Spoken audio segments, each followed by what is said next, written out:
Rajim. Bismillahirrahmanirrahim. Alhamdulillahirabbil alamin wassalatu wassalamu ala Rasulillah wa ala alihi wa sahbihi ajma'in. Insya-Allah kita sama-sama membuka majlis ilmu kita pada malam ini dengan baca surah Al-Fatihah. A'udzubillahi minasyaitonirrajim. Bismillahirrahmanirrahim. Alhamdulillahirabbil alamin arrahmanirrahim maliki yaumiddin. Iyyaka na'budu wa iyyaka nasta'in. Ihdinas siratal mustaqim. Siratal ladzina an'amta 'alaihim ghairil maghdubi 'alaihim waladdallin. Amin. Bismillahirrahmanirrahim. Alhamdulillah wassalatu wassalamu ala Rasulillah wa ala alihi wa sahbihi ajma'in. Allahumma 'allimna ma yanfa'una wanfa'na bima 'allamtana ya rabbal alamin. Segala puji bagi Allah Subhanahu wa taala, salawat dan salam kepada junjungan besar Nabi Muhammad sallallahu alaihi wasallam. Yang saya kasihi Tuan Imam, yang dikasihi Tuan Bilal, yang dikasihi muslimin dan muslimat, ahli jemaah Masjid Beribi yang dikasihi Allah Subhanahu wa taala.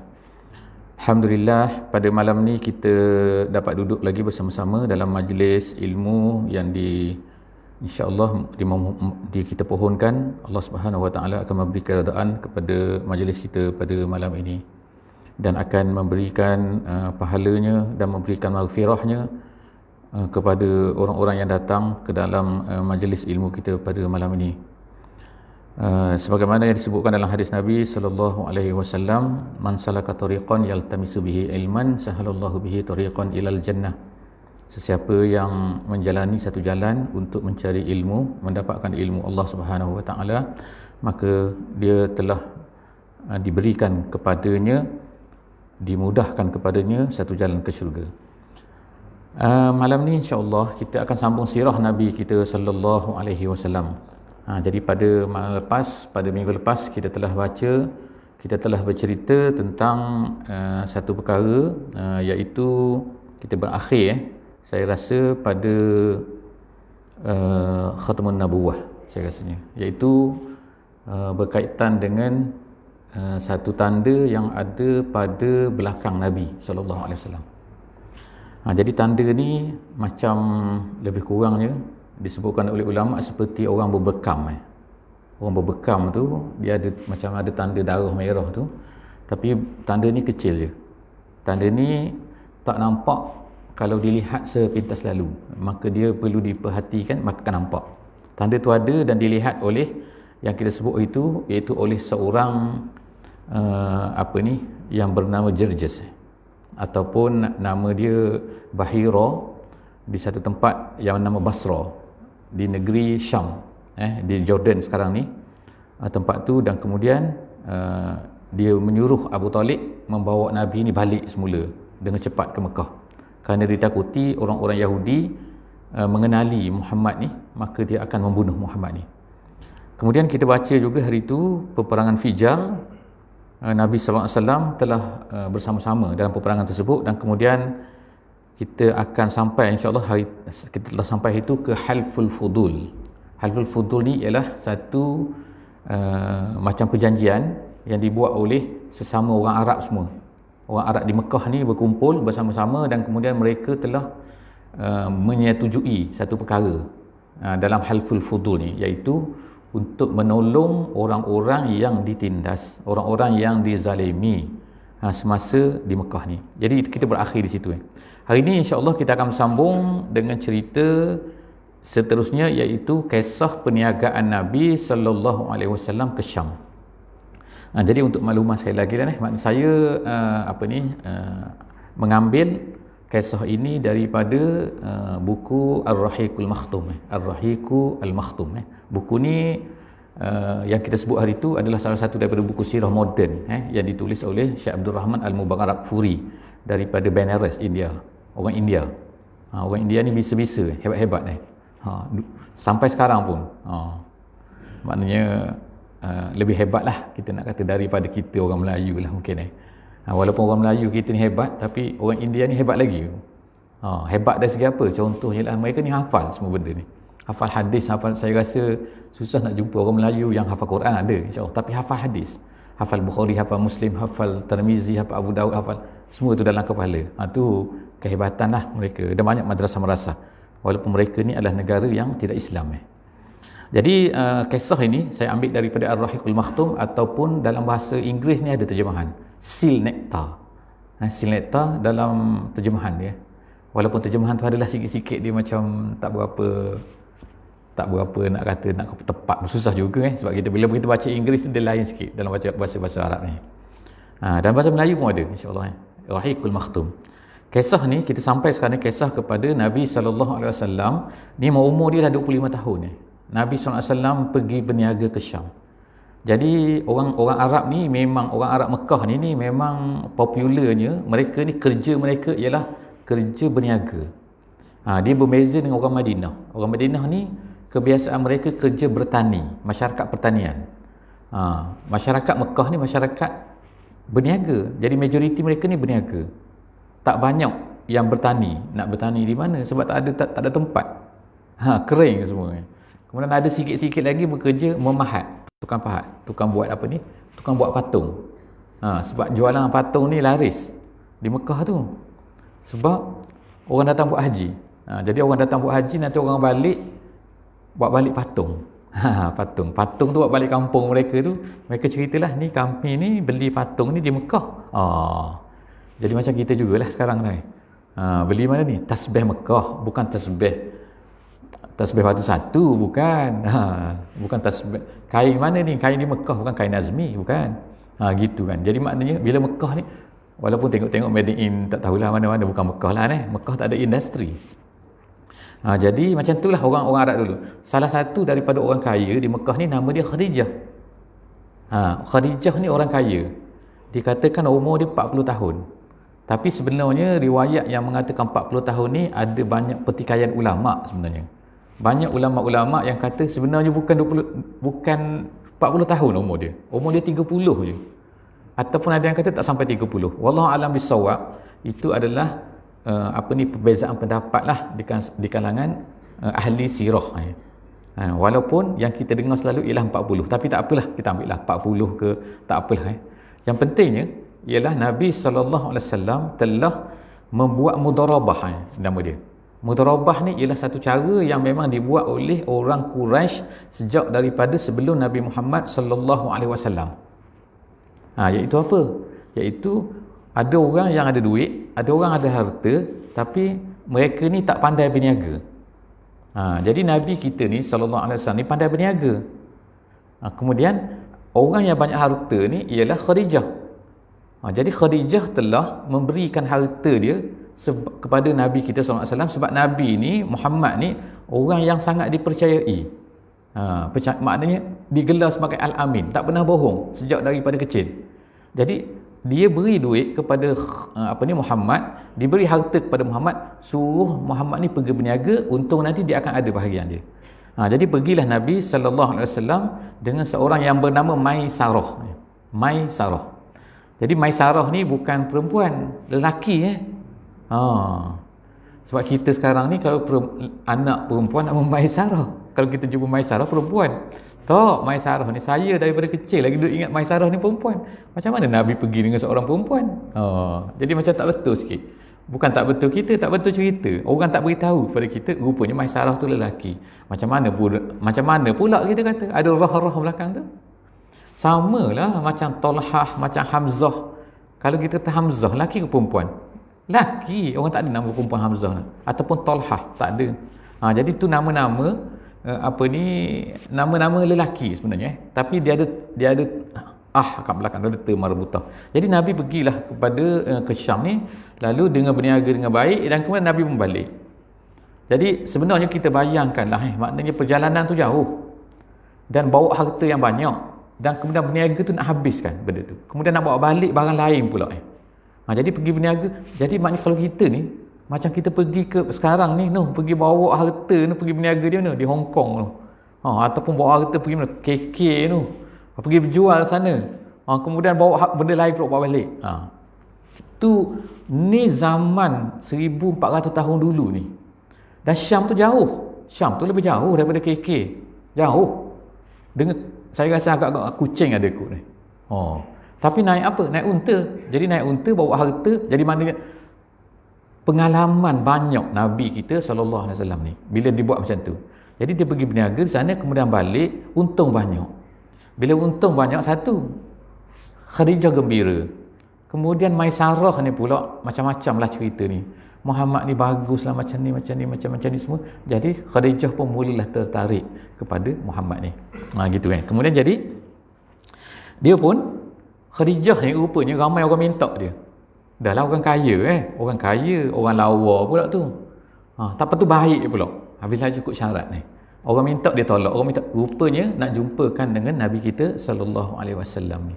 Jadi bila balik saja Khadijah ni dengar cerita daripada Maisarah, kemudian dia pun memintalah, dia tak pergi direct. Dia beritahu kepada seorang yang bernama Nafisah. Nafisah. Jadi Nafisah dia beritahu apa? Dia beritahu nak kahwin lah. Itu jadi sekarang ni orang kata pergi cari timba. Tu bahasa. Maknanya perempuan cari lelaki. Bukannya lelaki pergi tengok dekat demon tu, jumpa tu, ambil nombor telefon, tanya. Bukan. Ni perempuan ni pergi cari lelaki ni. Macam kata kalau haji tu, orang pergi cari haji. Haji, saya nak kahwin dengan haji lah. Gitu. Betul lah, dapat orang kaya, dapat orang lawa, dapat orang ternama. Lepas tu diceritakan nasab ni nasab yang baik. Nasab baik ni bagi orang-orang Mekah ni, bagi orang Arab zaman dulu ni, maksud dia ialah nasab dia tu clear. Maknanya orang kata line clear. Line clear ni apa? Tak adalah kata awak bin apa? Binti ni. Ayah awak betul ke ayah awak ni? Gitu kan. Ada banyak kes ni. Bukan banyak kes lah. Memang orang Mekah tu masyhur macam tu. Orang Arab masyhur macam tu. Iaitu apa? Mak dia ni bukanlah bersih sangat. Dah main dengan orang ni. Maknanya tak boleh pakai. Jadi anak yang lahir tu tak tahu anak siapa sebenarnya. Anak ayah dia ke, anak orang ni ke, tak tahu. Tu dia kata nasab tak bersih. Ramai orang Arab macam tu. Orang Arab ni. Jadi sebab tu ada sekali tu, ada seorang bertanya Nabi SAW. Nabi kata, tanyalah, nak tanya apa-apa soalan. Itulah lebih kurang. Jadi orang ni tanya ni, orang ni tanya ni, macam-macam masalah lah Ada orang tanya fiqh lah, orang tanya apa. Kemudian ada seorang tanya apa? Dia tanya, Rasulullah, siapa ayah aku? Ayah dia pun tanya Nabi juga. Nabi kata apa? Nabi kata, aku ni tak bercakap bohong. Dan aku ni tahu, kalau aku beritahu ayah kau ni siapa, nanti akan memalukan kau. Sebab apa? Ayah kau tu yang dalam IC, bukan IC lah masa tu surat beranak kan. Yang dalam IC kau tu sebenarnya bukan ayah kau. Sebab apa? Benih kau ni bukan daripada ayah kau tu yang asal tu. Mak tu memang betul lah mak kau, tapi ayah kau sebenarnya bukan ayah tu, ayah lain. Jadi Nabi tak cerita macam tu tapi Nabi kata kalau aku beritahu akan menyusahkan kamu. Sebab itulah tu ayat la tasalu an asya'in tubdalakum tasukum. Macam-macam lagi lah, jangan kamu tanya Nabi satu-satu benda-benda yang tak patut tanya jadi daripada situlah maknanya orang nak cerita orang Arab ni keturunan dia ni banyak benda tak jelas, berlainan dengan Khadijah ni. Jadi bila dapat Khadijah ni seperti maknanya orang special lah dia. Sebab apa? Nasab dia clear. Gitu. Dia tak campur dengan orang, mak dia sampailah kepada tinggi-tinggi tu, jumpalah adalah kan nasab dia tu sampai kepada Quraisy. Jadi dia ceritalah kepada Nafisah, dia nak kahwin. Lepas tu Nafisah pun datanglah merefer kepada Nabi, kemudian dia pun kahwinlah. Gitu kan. Jadi risik-risik dia bertunang selama 2 bulan. Dia tak bertunang lama, bukan 4 tahun, bukan 10 tahun. Ada kita ni daripada tadika bertunang. Itu tak bagus. Dari segi syaratnya tak bagus. Dan yang keduanya, pengajaran daripada cerita ni ialah perempuan boleh minta lelaki. Gitu. Tak menjadi masalah. Walaupun bercanggah lah dan kita kata dengan adat kita Adat tu satu masalah, tapi dari segi agamanya tidak salah kalau perempuan pergi minta lelaki. Tapi janganlah bising pula. Nanti lelaki tu pula buat elam pula. Dia minta aku tak nak pun pada dia. Tak payah bising. Even kalau bertunang pun sebenarnya dia tidak disunahkan untuk kita buat ni bising-bising. Kalau bertunang. Tak macam kita dah. Bertunang tu macam kahwin dah. Pra-wedding dah. Habis dah. Macam kahwin dah kan. Naik kereta ke sana kemari dah kan. Orang tanya siapa tu? Tunang dia. Tunang dia. Maknanya tu maknanya okey lah. Tak okey. Tunang dia dah buat macam tu. Tak betul. Tunang pun tak boleh buat apa sebenarnya. Tunang ni macam orang lain, tak ada masalah. Cuma dia berkait satu je tunang ni, iaitu dia berjanji dengan seorang tu nak kahwin dengan dia. Kemudian tu tunang dalam Islam ni simple je. Hantar mesej pun boleh tunang juga Tak perlulah upacara meriah kan. Tunang hantar mesej, saya nak kahwin dengan awak. Jadi yang perempuan tu kata, okey, no problem, saya terima. Okey, bertunang lah tu. Dan orang lain tak boleh masuk tu. Kalau orang lain masuk juga, makna haram tu. Tu. Jadi seterusnya cerita pasal tunang, saya cerita sikit lah kan, pasal tunang Nabi 2 bulan sahaja, dan kemudian mereka pun berkahwin lah. Nabi berkahwin pada umur Nabi pada masa tu 25 tahun dengan mas kahwinnya 20 ekor unta. Banyak. 20 ekor unta, bukan kalau kita lembu seekor pula besar tu kan. Berapa ribu tak tahulah saya ni kan. Kalau seekor unta di sini berapa? 5,000. Ada ke 5,000? Kadang-kadang orang bawa daripada Australia tu. Kalau 5,000, kalau seekor, kalau 20 ekor, 5 kali 20. Maknanya banyak lah. Sebab apa? Tapi bukan harta Nabi. Nabi ni anak yatim. Siapa yang beri ni? Adalah harta pak saudara dia. Hadiah kat dia. Berilah jadi mas kahwin itu. Jadi kahwinlah. Daripada situlah maka Nabi SAW mendapat anak-anak baginda yang mulia. Anak Nabi kita ada berapa ramai? Semua anak Nabi daripada Khadijah. Kecuali seorang, kecuali Ibrahim. Ibrahim ni daripada Maryah Al-Qibtiyah. Maryah Al-Qibtiyah, iaitu seorang hamba yang dihadiahkan oleh Raja Mesir. Sebab tu nama dia Qibtiyah. Qibtiyah tu maknanya Qibti maknanya. Dalam bahasa Inggeris dipanggil Koptik. Koptik itu ialah Kristian Mesir. Itu maksud dia. Kalau kita pergi ke Mesir sekarang ni, kita akan jumpa tu. Ada gereja besar-besar, dia tulis tu gereja Qibti. Orang Mesir pun guna bahasa Arab juga lah. Kristian dia pun. Dia baca khutbah dalam bahasa Arab juga. Dia bercakap Arab, dia tak malah cakap orang Inggeris. Gereja Kristian. Dia ada 6% di negeri Mesir tu. 6% orang Kristian. Jadi orang Kristian di Mesir tu nama dia Qibti, nama dia. Qibti. Jadi Qibti ni dah lama tu. Zaman Fir'aun dulu lagi tu. Zaman Fir'aun dulu ada sebut tu. Kisah Nabi Musa yang menumbuk tu. Yang menumbuk Qibti tu sampai mati tu. Tu dalam Quran. Jadi semua anak Nabi ni, iaitu apa? Yang pertama sekali ialah itulah yang sulung, nama dia Qasim ni. Qasim tu maknanya pembahagi, tapi dia mati masa kecil. Kemudian tu ada Zainab, kemudian ada Ruqayyah, kemudian ada Ummu Kulsum, kemudian ada Fatimah. Kemudian ada yang terakhir namanya Abdullah. Tapi yang lelaki semua mati kecil. Abdullah mati kecil. Abdullah ni kadang-kadang nama dia orang panggil dia Tahir. Kadang-kadang nama dia ialah Tayyib. Jadi Tayyib ataupun Tahir. Siapa? Abdullah tadi tu. Jadi semua sekali ada berapa? Ibrahim. Kemudian tu minta maaf, Qasim. Kita start dengan Qasim. Qasim. Kemudian tu Zainab. Kemudian tu kita ada Ruqayyah. Kemudian kita ada Ummu Kulsum. Kemudian kita ada Fatimah. Kemudian kita ada Abdullah. Kemudian ada Ibrahim, seorang lagi anak daripada tu. Semua yang lelaki mati kecil. Jadi inilah cerita kan, Nabi sedih, Nabi itu semua tu adalah cerita-cerita tu kan. Kemudian dua orang anak Nabi ni, Ruqayyah dengan Ummu Kulsum ni kahwin dengan anak Abu Lahab. Tu masa jahiliah. Tapi Abu Lahab ni, bila anak Nabi kahwin dengan Abu Lahab. Jadi masa kahwin tu, bila kahwin Abu Lahab tahu, Abu Lahab kata kepada anak dia, cerai kata. Tak sempat nak bersama lagi, disuruh cerai. Jadi dia pun cerai lah. Cerai kahwinlah dengan Uthman. Jadi kemudian tu yang kedua pula mati Ruqayyah tu, Ummu Kulsum pula. Ummu Kulsum kemudian dikahwin lagi dengan Uthman. Begitu juga kes dia, sama juga. Jadi cerita dia habislah. Anak Nabi kita semua adalah daripada Khadijah. Sebab itulah Nabi SAW bila tengok Fatimah ingat Khadijah. Sebab Fatimah yang the last sekali. Yang selain itu semua mati awal. Mati semasa hidup Nabi SAW. Kemudian yang terakhir iaitu Fatimah ni, dia hidup selama 6 bulan selepas daripada Nabi SAW. Maknanya lepas Nabi wafat, kemudian barulah Fatimah ni meninggal. Jadi itu cerita anak-anak dia lah, anak-anak Nabi SAW. Jadi kalau kita tengok dari sini, semua anak-anak Nabi ni masuk Islam lah. Bila dapat Islam semua tu bersama dengan Khadijah, semua lepas tu mereka semua berhijrah ke Madinah. Jadi bila kita tengoklah apa yang berlaku lah sejak daripada awal lah kata, yang awal kehidupan baginda Nabi sallallahu alaihi wasallam, Allah Subhanahu wa taala uji Nabi kita ni dengan macam-macam masalah. Macam-macam perkara. Dan Allah Subhanahu wa taala ajar Nabi kita ni dengan macam-macam perkara. Nombor satu, ulama-ulama sirah sebut iaitu Allah Taala kenapa menjadikan Nabi ni yatim piatu. Yatim piatu ni satu orang yang mana kalau di tanah Arab tu orang tak pandang. Sebab itulah tadi tu yang kita cerita pada minggu lepas, dua minggu lepas tu, bila datang nak menyusu tu, tak ada orang nak ambil pun Muhammad ni.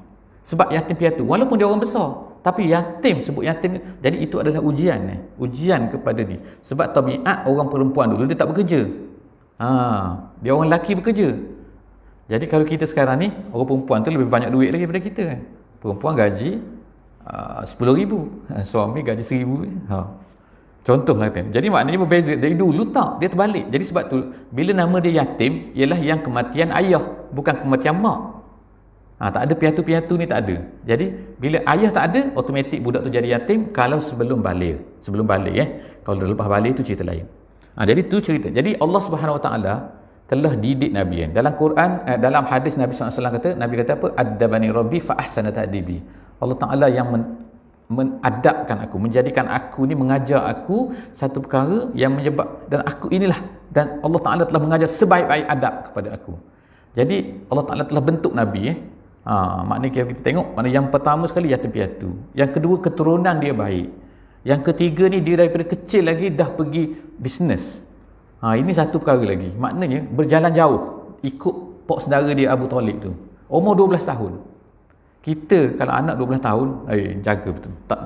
Tak pergi buat apa dah. Suruh bertukang, suruh pegang dia tak pergi, tak boleh semua kan dah. Jadi dia ajar, Allah Taala ajar kita anggap bahawa Allah lah yang mengajar Nabi kita sallallahu alaihi wasallam, sehingga dia ni ada banyak pengalaman. Pengalaman apa? Pengalaman berniaga, kemudian yang kedua pengalaman berperang. Dalam peperangan Fijar. Kemudian lagi kahwin semasa muda. Jadi kahwin semasa muda ni, saya baca juga satu kitab yang disebutkan oleh Syekh Sa'id Ramadan Al-Buti, seorang ulama yang meninggal di Syam.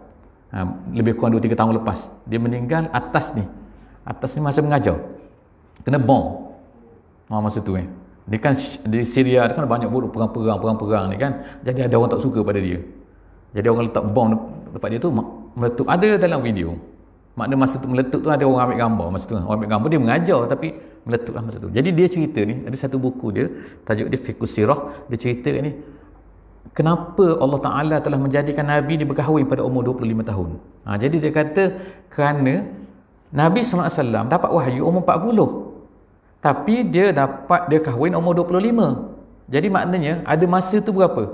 15 tahun. 15 tahun bila dapat anak, dia kata anak tu bila sampai umur 40 tu anak semua dah besar dah.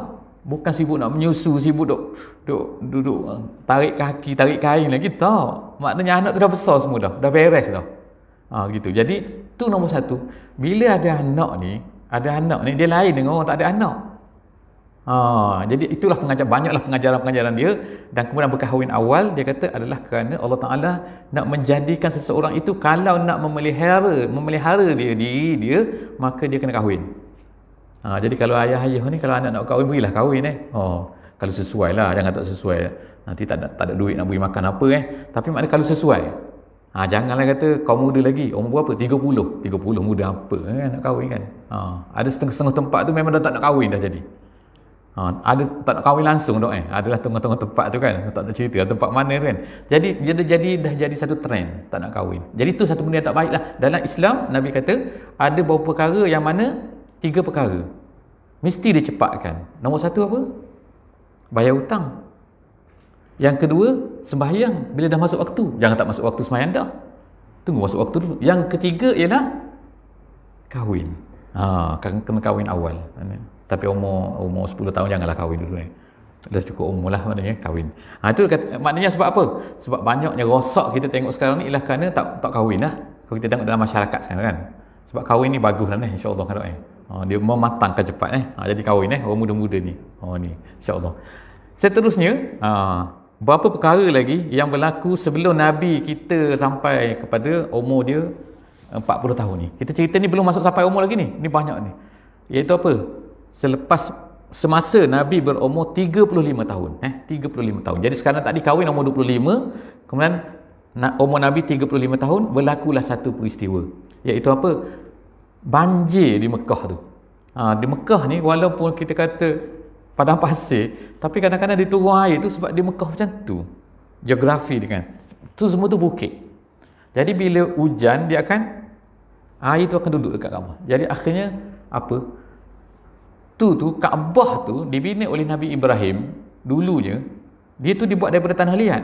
Dibuat batu-batu, betul disusun batu tu. Jadi bila banjir besar berlaku, jadi semua kena heret semua. Tinggallah batu-batu yang tu. Dan pada masa tu Kaabah ni tak ada atap. Dia kata hanya batu saja. Kemudian tak ada atap.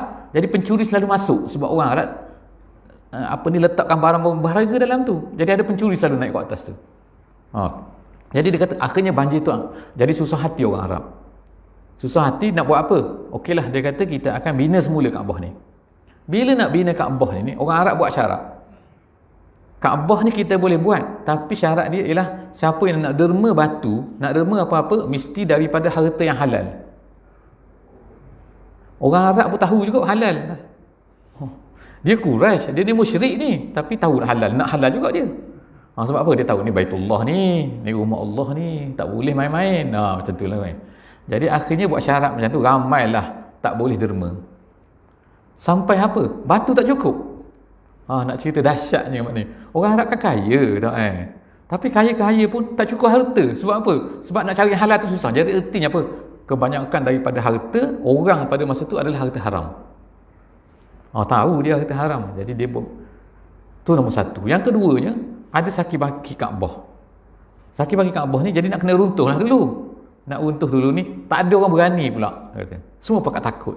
Lalu datanglah seorang yang bernama, dia kata Al-Walid Ibn Al-Mughirah. Masyhur dia ni. Walid Ibn Al-Mughirah ni memang kepala samsing nanti cerita dia. Tapi dia ni orang hero jugalah di Mekah ni. Kalau tempat saya panggil orang Gedebe. Gedebe tu samsing lah. Orang takut lah di Mekah tu. Jadi Al-Walid Ibn Al-Mughirah ni, dia kata mari sini. Dia kata, dia ambil tukul dia pukul saki-baki yang masih tinggal Kaabah tu. Orang semua suspend. Tengok ni apa jadi ni. Nanti kan turun bala ni. Tengok-tengok tak ada bala pun. Jadi runtuh Kaabah tu. Kemudian ramai-ramailah runtuhkan Kaabah tu. Bila nak buat semula, tak pandai pula dah. Nak tunjuk satu lagi ni, orang Arab ni tak pandai nak bina. Tak nak bina rumah. Bukan engineer. Lalu panggil siapa? Panggil seorang daripada Rom. Nama dia Bakum namanya. Bakum tu ialah orang Rom. Dia yang jadi engineer untuk pembinaan tu.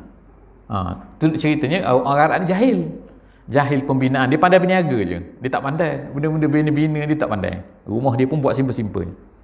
Jadi lepas daripada tu sudah semua, tinggal satu benda pula. Dah siap pasang, tak cukup dia tak cukup apa saya tak cukup simen. Tak cukup simen. Mana ada simen masa tu? Batu tak cukup.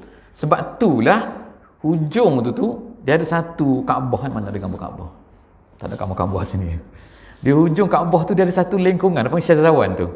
Dia ada Hijr Ismail. Faham? Hijr Ismail tu sebenarnya Kaabah untuk orang pergi Mekah kan. Dia ada melengkung tu ke tepi tu. Kalau orang tawaf masuk dalam tu, tak jadi tu. Batal tawaf tu. Sebab apa? Dia kira masuk dalam Kaabah. Dia mesti tawaf di luar Kaabah. Gitu. Jadi ada juga orang kita tengok orang masuk kan. Dia tengok tak ada orang masuk ni, kosong sini. Dia masuk situ. Cepat sikit boleh potong lain. Rupanya potong-potong lain batal. Bukan tawaf tu. Kalau saja nak pusing, okey, no problem. Tapi kalau nak tawaf tak boleh. Jadi sebab apa jadi macam tu? Masalah. Sebabnya masa ni lah. Iaitu masa nak bina Kaabah ni tak cukup batu. Jadi mereka pun buatlah satu tanda situ. Tanda apa? Ini juga adalah Kaabah.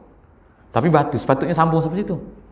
Sebab tu akhirnya masa zaman Nabi dah membuka kota Mekah, ada orang berkata kepada Nabi SAW, "Ya Rasulullah, kenapa kau tak bina balik Kaabah ni ikut yang macam asal?"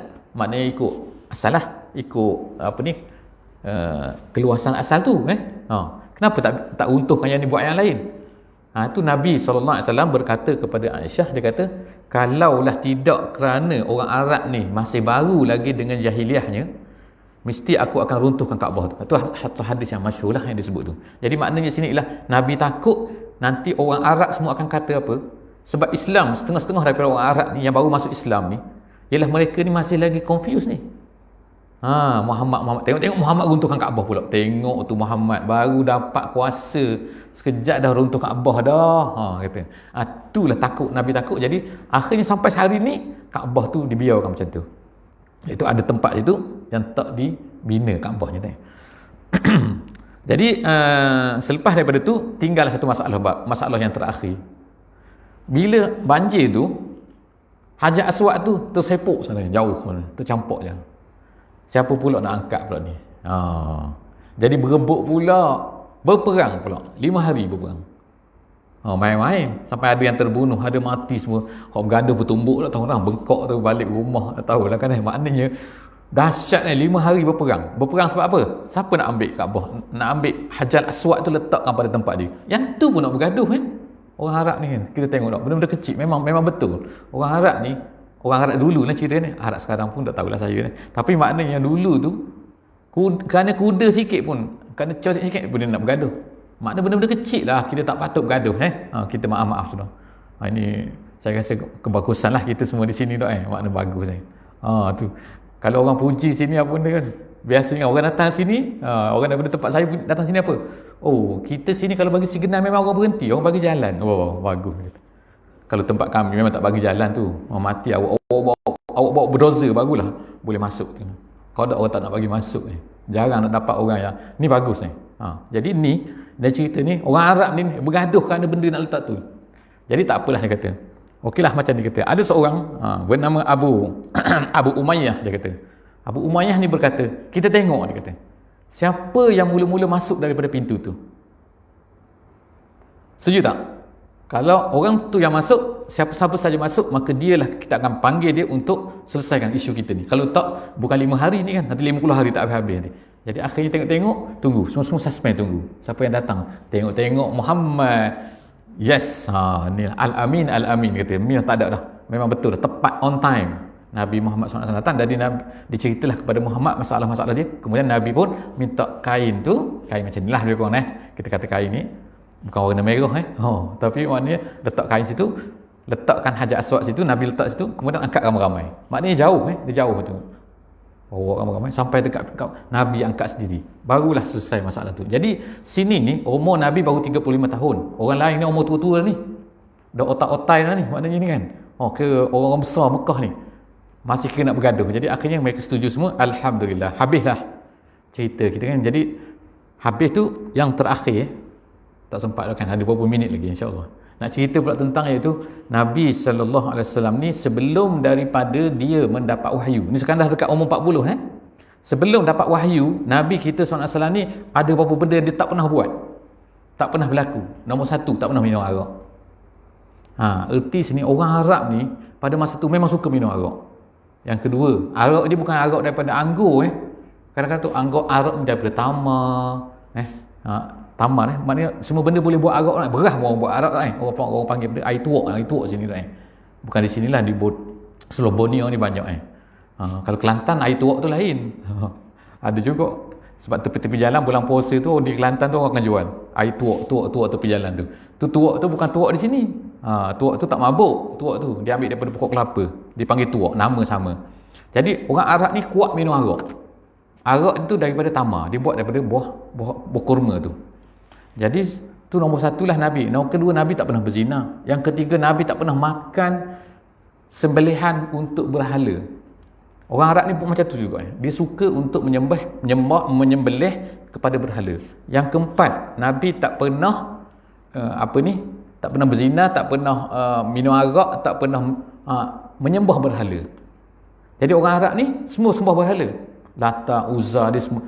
Tapi Nabi tak pernah. Jadi Nabi tak pernah buat benda-benda tu. Allah Ta'ala pelihara. Kecuali Nabi kata, kecuali aku ni pernah, Nabi kata dalam hadis dia, aku pernah sekali tu 2 kali, aku pernah sekali aku ni bercita-cita nak pergi pesta.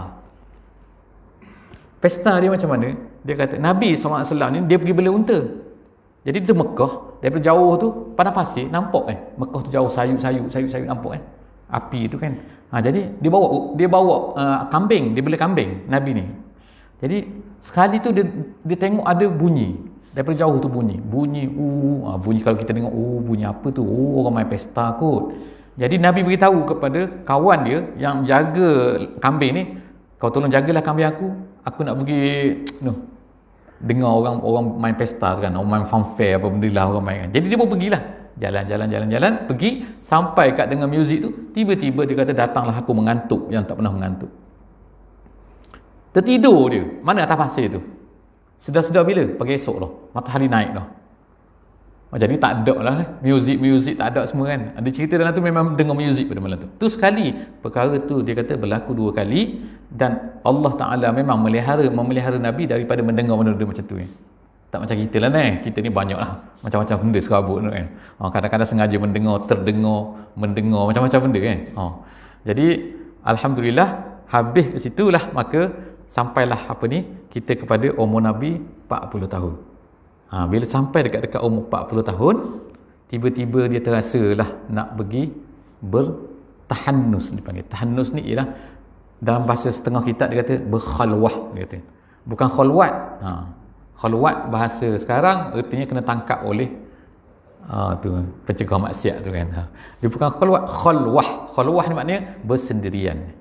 Jadi Nabi pun pergilah ke satu bukit, nama dia Jabal Nur.